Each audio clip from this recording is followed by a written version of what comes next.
I've talked to lots of nurses, and I'm talking to lots of people in the hospital, and there's a lot of this thing going on, especially when it comes to the area of sickness, loss, and death.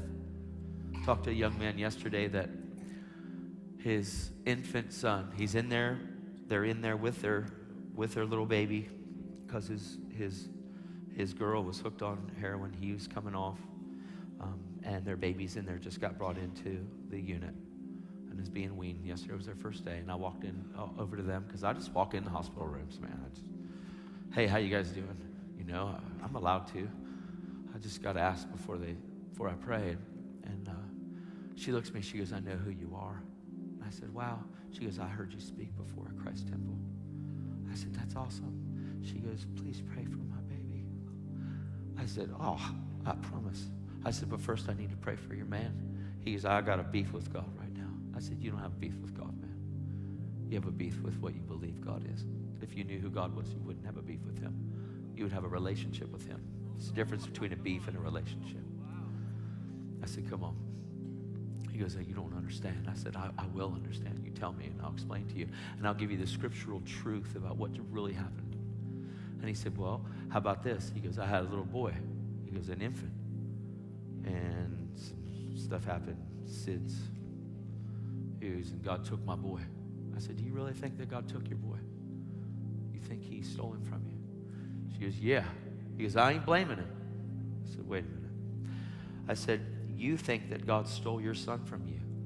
And now you're in a situation with a girl that you got pregnant, and she was addicted to drugs just like you were addicted to drugs. You came off. She's still on. She's on methadone. I said, and your baby, this baby right here, you think that the same thing might happen to this baby. Let me tell you something, bro. Jesus is not a thief, and he doesn't come to steal, kill, and destroy.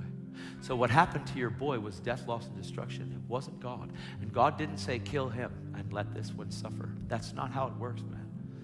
There's an enemy. I said, do you understand that addiction is from hell itself? It's not from God. And I'm not about to say, you're the one that did this. That's the last thing I want to do.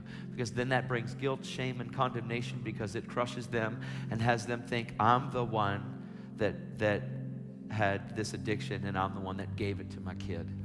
It's not about that. I'm dealing with all kinds of people in the hospital right now that are in that place of guilt, shame, and condemnation, crushing themselves because they're the reason their baby's shaking.